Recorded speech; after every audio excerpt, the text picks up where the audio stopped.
In the galactic assembly where species from countless star systems convened, the mood was generally one of harmony, interspersed with the occasional thrill of new discoveries being shared. Today, however, the atmosphere was charged with an unusual mix of curiosity and skepticism. At the center of the assembly hall stood a human, Commander Alara Miles, clutching an artifact that seemed archaic even by human standards. The item in question was a firearm, a relic from Earth's 21st century, a rusty but still intimidating AK-47. Around her, a semicircle of various alien representatives gazed at the weapon with a mixture of disdain and amusement. One of the alien representatives, a towering Throck from the gas giant Belfor, let out a bellowing laugh that echoed across the vast hall. "You humans bring ancient toys to a galactic assembly? What next, a slingshot?" His voice was rich with mockery, resonating through his translation device. Commander Miles, unfazed, adjusted her grip on the rifle. "This toy, as you call it, once changed the course of history on Earth. It's a symbol of resilience and ingenuity. But more importantly, it's a testament to human determination against odds." Another laugh, this time from a slender, shimmering Silurian, whose body reflected the hall's lights like a mirror. "But Commander, we have weapons that can disintegrate asteroids. What use have we for such primitive technology?" The room murmured in agreement, a wave of laughter spreading through the species of different sizes and forms. Unperturbed, Alara set the rifle down on the display table specially reinforced for this occasion and gestured to the screen behind her. "Let's consider our history. This weapon," she pointed to the AK-47, "was designed in a time of great conflict. It was robust, reliable, and easy to use, traits that helped it endure in various environments and across many battles."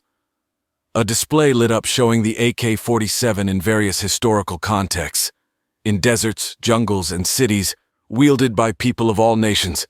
The assembly watched, some with their interest piqued, others still skeptical. Alara continued, "Today I want to demonstrate that the value of any technology isn't just in its ability to cause destruction. It's in what it teaches us about adaptation, survival, and overcoming limitations." A Merzan delegate, covered in iridescent scales, clicked disapprovingly. "Your point, Commander?" "Simply this." Alara smiled slightly.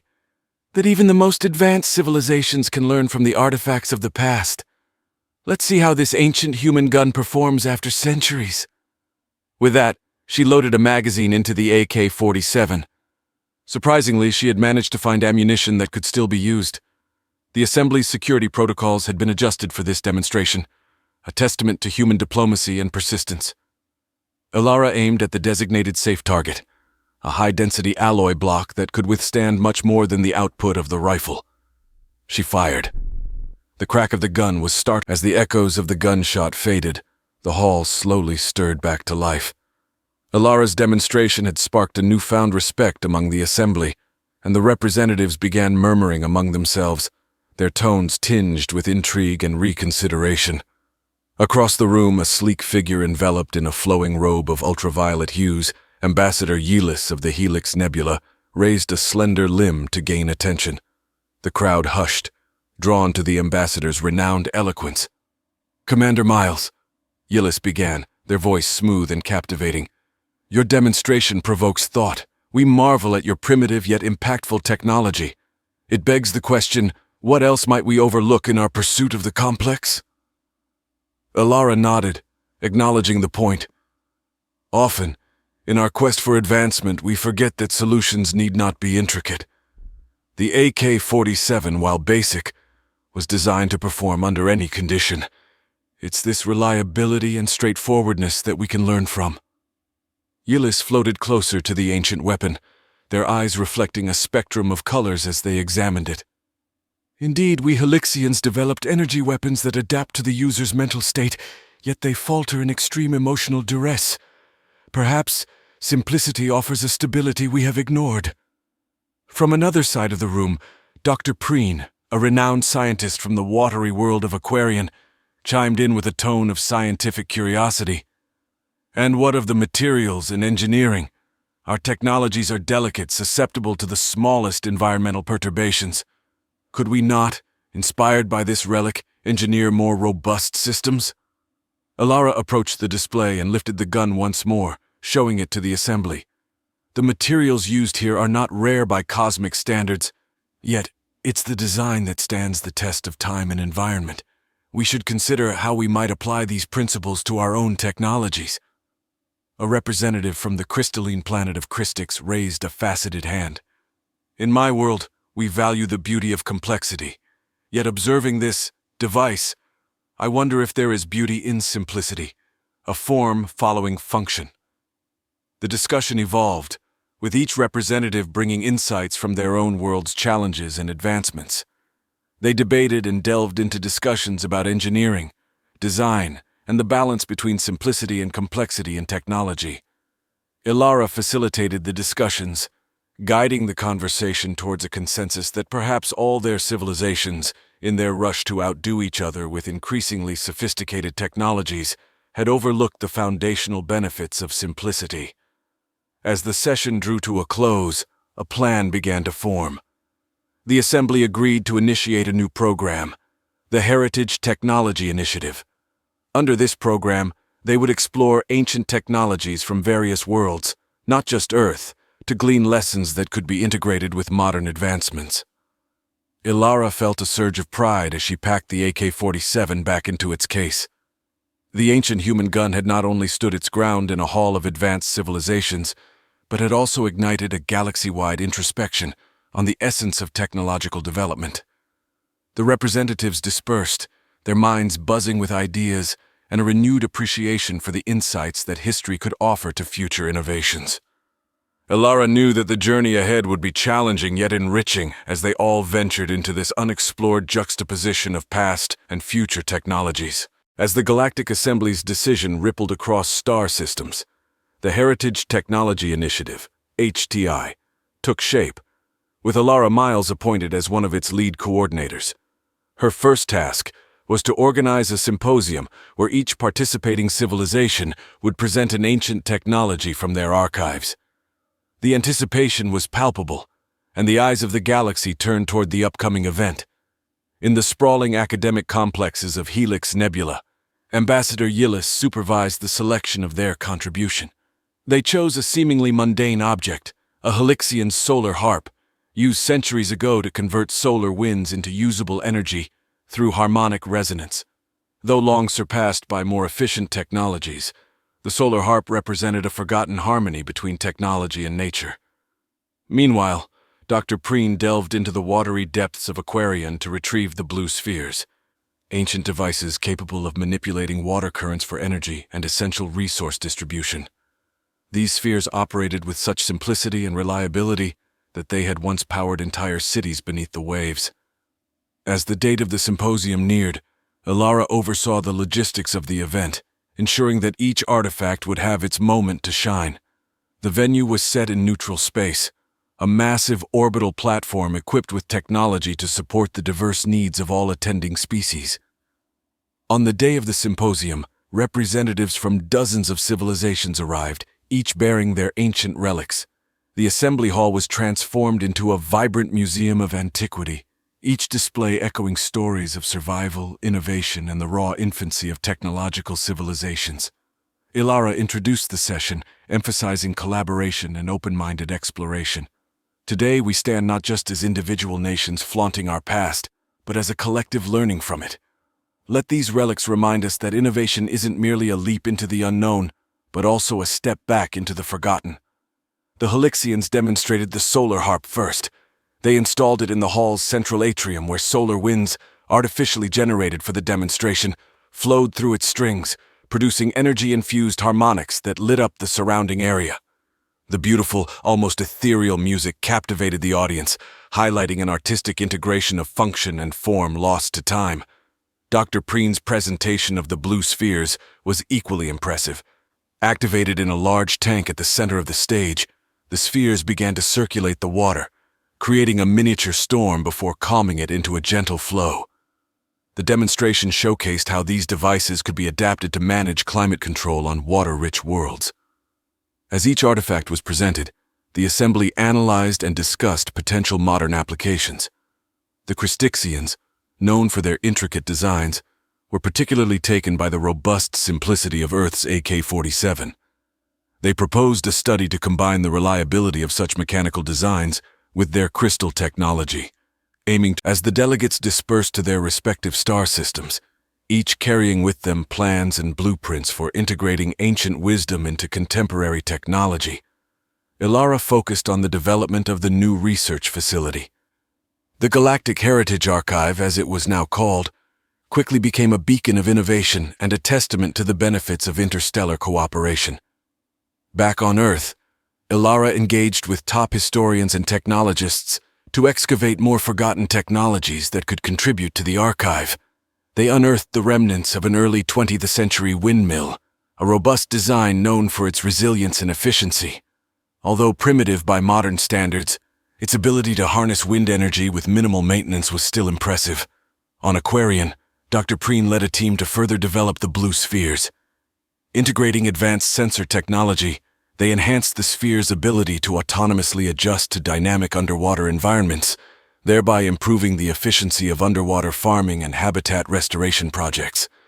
Meanwhile, in the Helix Nebula, Yelis oversaw the integration of solar harp technology into their urban energy grids. They redesigned the harps to fit into modern cityscapes, using them to both generate energy and reduce urban noise pollution by harmonizing with the ambient environment. The collaborative projects initiated at the symposium were starting to bear fruit. Updates and findings were regularly shared through the archive's database, accessible to all civilizations participating in the HTI. Researchers from different planets began to frequent the orbital platform, working together to blend their technological perspectives and cultural approaches.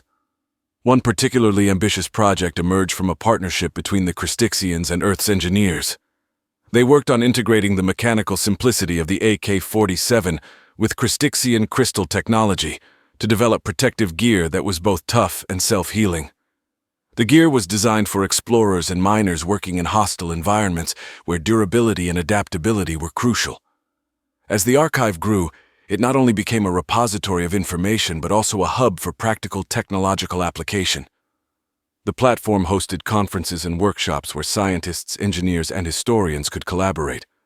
These gatherings often led to spontaneous brainstorming sessions where the most unpredictable innovations were born.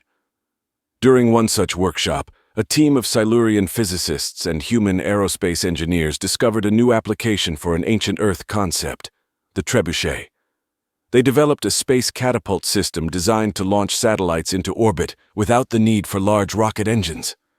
The system used a combination of magnetic acceleration and gravitational slingshot techniques, making satellite launches more sustainable and cost-effective. The success of these projects sent ripples of excitement across the galaxy. The archive had not only preserved the past, but had also turned it into a crucible for the future. Each project inspired others, creating a cascade of innovation fueled by the melding of ancient designs and modern science. Ilara, witnessing the flourishing collaborations and the tangible outcomes of the HTI, knew that this was only the beginning. With each civilization contributing its unique history and expertise, the possibilities for what they could achieve together were endless. The universe, with all its mysteries and challenges, seemed a little smaller, as past and future technologies merged on the canvas of human ingenuity and interstellar unity. The momentum of the Galactic Heritage Archive's success was palpable, but it was not without its hurdles. As the archive's influence expanded, so too did the complexity of integrating such diverse technologies. A major challenge arose during the integration of the space catapult system on a planetary scale in the Silurian system, where unexpected gravitational anomalies caused by local celestial bodies interfered with the launch trajectories. A summit was convened on the orbital platform to address these challenges, bringing together the best minds from the participating civilizations. Among them was Dr. A. Lore of Christix, a physicist known for her work on gravitational fields. She proposed using Christixian crystals to stabilize the catapult's energy output, thereby countering the gravitational distortions. While the physicists and engineers worked tirelessly on technical adaptations, cultural differences also began to surface more prominently. The Throk, whose society valued strength and directness, found themselves occasionally at odds with the more diplomatically inclined Halixians. To bridge these gaps, Elara organized cross-cultural workshops aimed at fostering understanding and cooperation among the diverse teams. During one such workshop, an unexpected breakthrough occurred. A young Throck engineer, Kranth, suggested utilizing Throkian sonic technology, originally used in mining operations to enhance the solar harps. By incorporating sonic resonators, the harps could now operate in a wider range of environments, effectively expanding their usability beyond the Halixian urban settings to more extreme worlds like those of the Throck. Meanwhile, the Earth team faced its own set of problems when attempting to replicate the ancient windmill technology on a larger scale. Traditional materials could not withstand the harsh conditions of some of the more volatile planets. In response, a team from the planet Zephyr, renowned for their material science, offered a solution. They introduced a composite material that was light, yet almost indestructible under the conditions specified, perfectly suited for the giant windmills. As these projects evolved, the archive itself began to transform. It became not just a center of technology and history, but also a symbol of galactic unity and cultural exchange. The facility expanded, adding a wing dedicated to education and public engagement, where visitors from across the galaxy could learn about the technologies and the cultures behind them. The educational programs were particularly successful, attracting students and scholars from numerous planets. One of the most popular exhibits was the interactive museum, where visitors could experience the operation of these ancient technologies firsthand. Virtual reality setups allowed guests to see the environments where these technologies had originally been used, providing a deep, immersive understanding. Through these trials and collaborations, the participants of the HTI learned that progress often. The final phase of the Galactic Heritage Archive's development coincided with an era of unprecedented unity among the participating civilizations. The successes and challenges of the past years had woven a complex tapestry of relationships and shared goals that extended beyond the confines of the orbital platform and into the fabric of daily life across the galaxy. In celebration of this era, the archive organized a grand exposition titled Echoes of Innovation, Past Meets Future, which showcased the most successful projects and highlighted the ongoing initiatives. Representatives from dozens of worlds arrived with new enthusiasm, bringing with them prototypes, educational models, and interactive displays. At the heart of the exposition was the unveiling of the Enhanced Solar Harp Sonic Resonator Hybrid, a collaborative effort between the Halixians and Throck. This device not only harnessed energy, but also acted as an atmospheric regulator, capable of altering weather patterns to benefit agricultural development on barren planets. The demonstration of its capabilities drew awed crowds, marveling at the harmonious control of natural elements. Another highlight was the newly optimized space catapult system, now equipped with Christixian crystal stabilizers. A live demonstration showed a satellite being launched into orbit around the platform itself, its trajectory perfect and the operation smoother than ever. The successful deployment was broadcast galaxy-wide, symbolizing the potential for peaceful space exploration and resource sharing. Dr. Preen and the Zephyr material scientists presented the next generation of underwater and aerial windmills, now operational on multiple worlds. These structures not only produced energy, but also served as hubs for marine and avian life, integrating ecological balance with technological utility. The educational wing was especially vibrant during the exposition, filled with students of all ages engaging with the exhibits. Interactive forums led by pioneers of the archive's projects allowed young minds to ask questions and express their ideas about future technologies.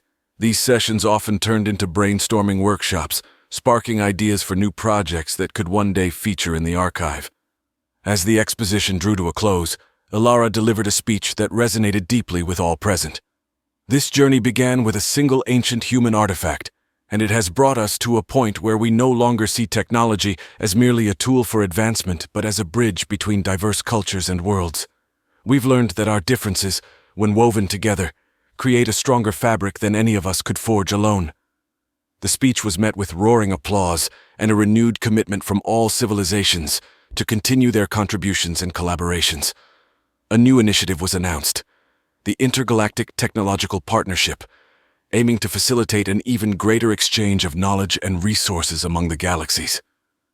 As the crowds began to disperse, plans were already forming for the next steps. New projects were discussed, partnerships forged, and commitments made to return to their respective worlds and spread the vision and achievements of the archive.